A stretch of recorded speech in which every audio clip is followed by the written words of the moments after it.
Pasiruošęs? Nu, gatavas. Gerai, gatavas, gerai.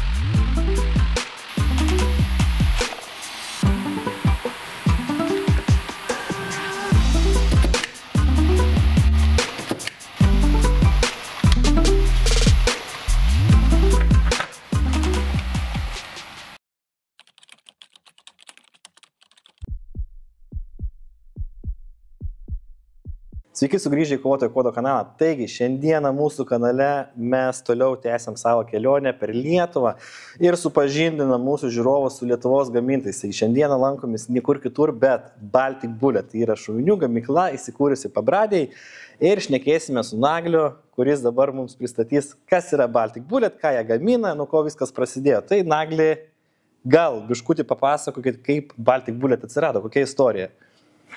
Tai kaip ir visos istorijos, jinai yra paprasta. 2020 metais buvo metai, kai šovinių buvo stygius, važiavom tuo metu iš medžioklės ir visą laiką vis kalbėdavom apie tai, kad reikėtų pradėti kažkokią tai gamybą, būtent gynybos ir saugumo srityje. Ir tuo metu šovė ta mintis bevažiuojant, kad reikėtų užsiimti šoviniais. Pradėjom domėtis, pradėjom tyrinėti rinką ir po truputį pradėjom tą kaupti technologinės žinias ir taip ir pradėjome tą gamybą daryti. Gerai, Nagli, tai gal turbūt tada papasakokit, kokie yra pagrindiniai jūsų produktai ir ką jūs čia gaminat, būtent šitoje nuostabioje gamyklėlėje.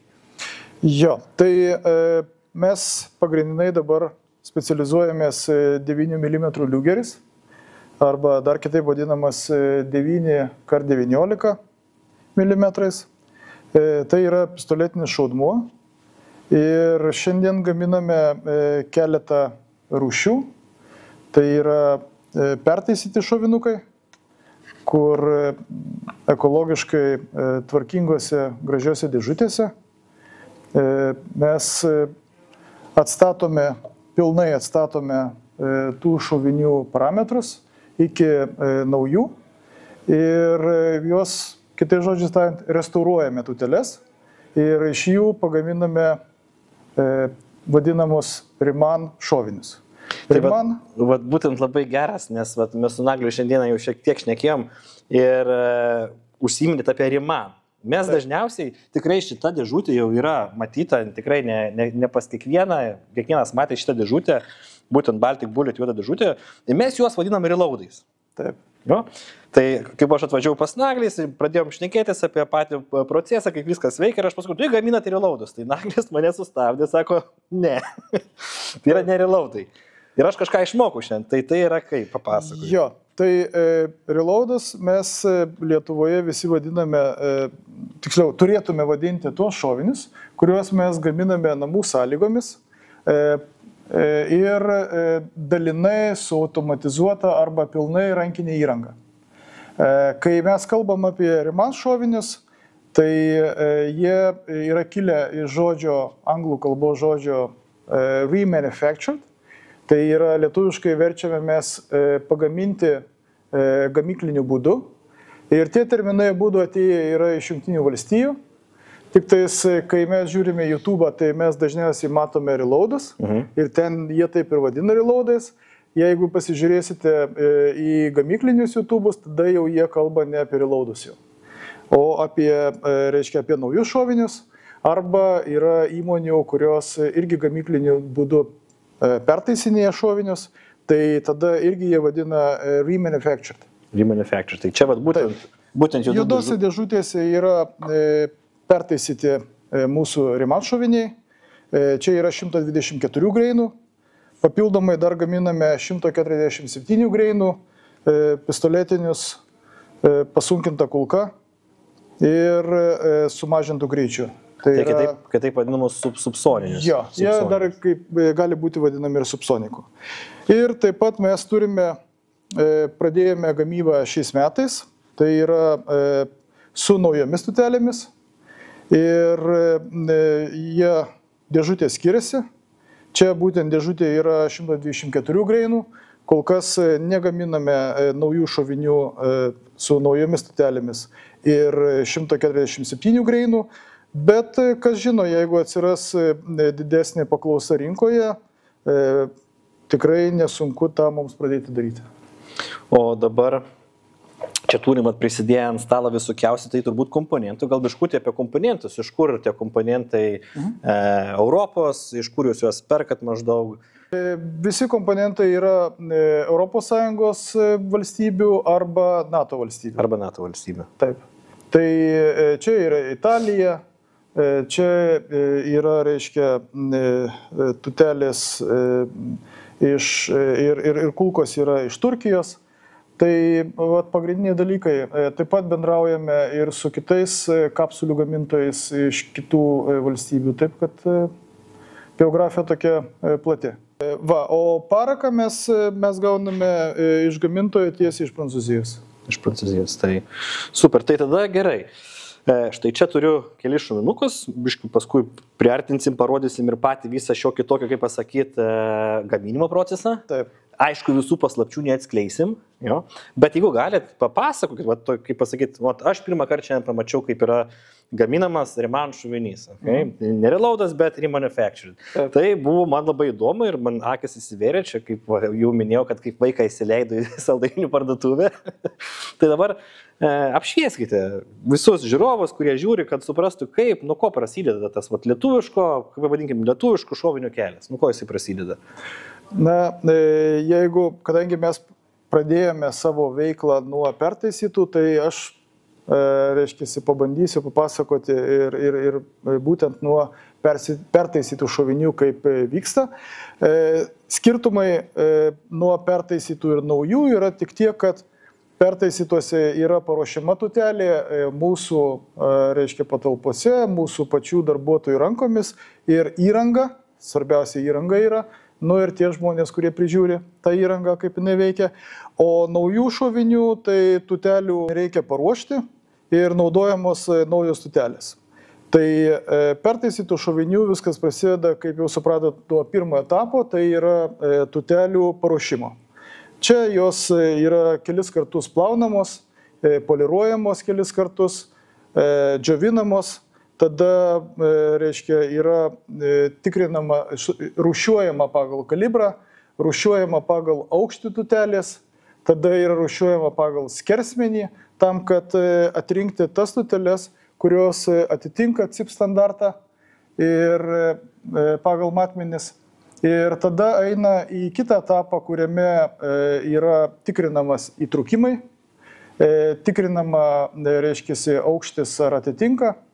Taip pat, reiškia, yra išimama kapsulė ir dviejose žingsniuose yra valcuojama tutelė. Tai yra, jinai valcuojama pradžioje viršutinė dalis, o kitame žingsnyje yra valcuojama apatinė dalis.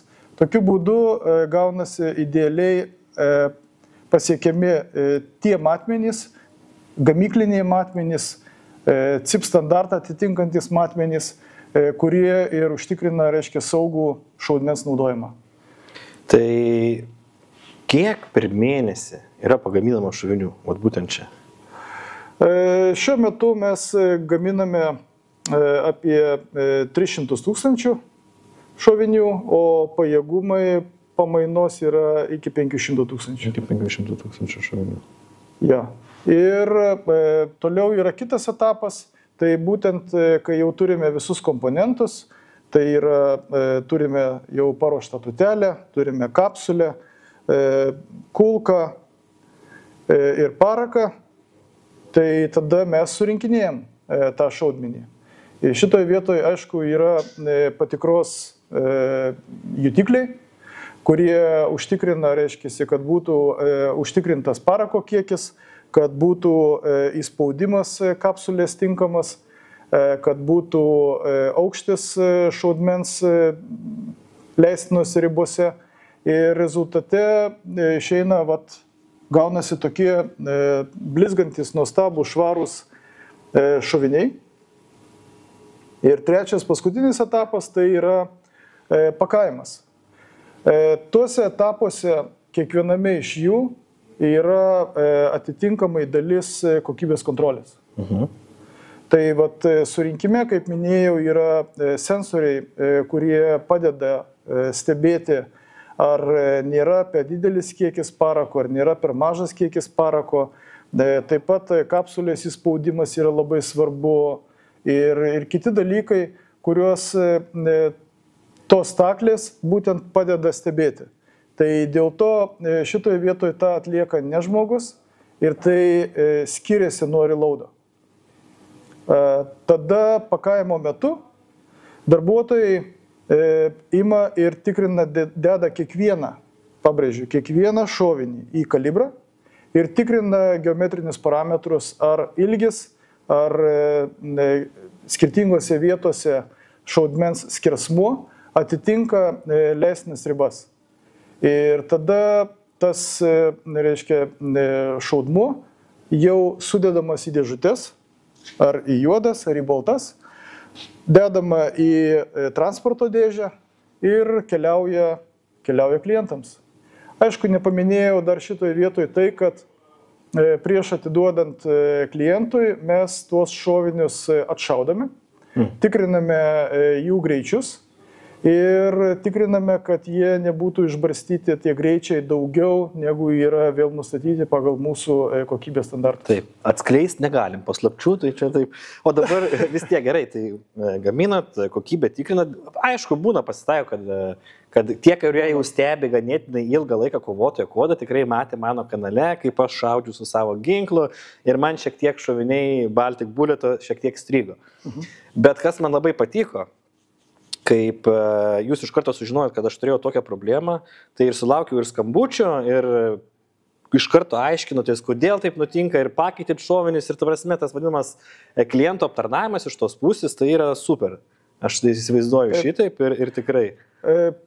Mes vadovaujamės tuo, kad vis dėlto klientas turi gauti kokybišką prekę.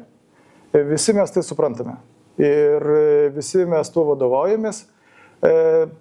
Bet šiuo klausimu mes turime tokią savo filosofiją, kad jeigu vis dėlto įvyksta taip, kad klientas nėra patenkintas, ar dėl to, kad tai yra mūsų brokas, ar dėl to, kad jo ginklas nepriima, nes būna ir taip, ginklas nepriima tam tikrų šovinių. Tai tokiu atveju mes tiesiog juos pakeičiame arba atsiimam, paimam atgal, susigrąžinam visus. Taip, kad šitoje vietoje, turbūt reikėtų sakyti, Lietuvoje mes esam tokie vieninteliai, kurie tarp tų, kurie importuoja ir tarp tų, kurie gamina šiandien dienai tuos šaudmenis, mes klientui pakeičiame arba susigrąžiname tuos šaudmenis atgal, jeigu jam netinka. Taip, kad jeigu jūs turite tokių vis dėlto nepatenkintų tais šoviniais atveju, skambykit mums. Kontaktą mūsų tinklalapyje Baltic Bullet Ammunition galite rasti, arba pas Joną galite pasiteirauti. Taip, kad mes esame prieinami, pasiekiami, bendraujam ir bandysim gerinti savo kokybę, produktą taip, kad jums jisai patiktų. Tai ačiū labai Nagliui už visą pasakojimą ir paviršutinį pasakojimą apie visą procedūrą, kaip tas Reman šovinys atsiranda štai šitoje juodoje dėžutėje, kaip jis atsiranda pas mus ginkluose. Ir kągi, turbūt sekantis žingsnis su Baltic Bullet būtų prabandymas šovinių. No? Tai turbūt mes jau paliksim šitą antrai serijai su Baltic Bullet, o šituo šovinius galite įsigyti pas mūsų, pas kanalo partnerius, pas jūsų partnerius, tai yra armory.lt, Vilniuje Kareivių gatvė 9. Ką? Ir kitose parduotuvėse. Ir taip pat jūs galite įsigyti tiek šitose juodose dėžutėse, tai yra pertaisytų šovinius, tiek baltose dėžutėse visiškai naujai pagamintų šovinius. Gražios dienos, sėkmės. Ačiū Jums ir iki kitų kartų. Tai kliušų.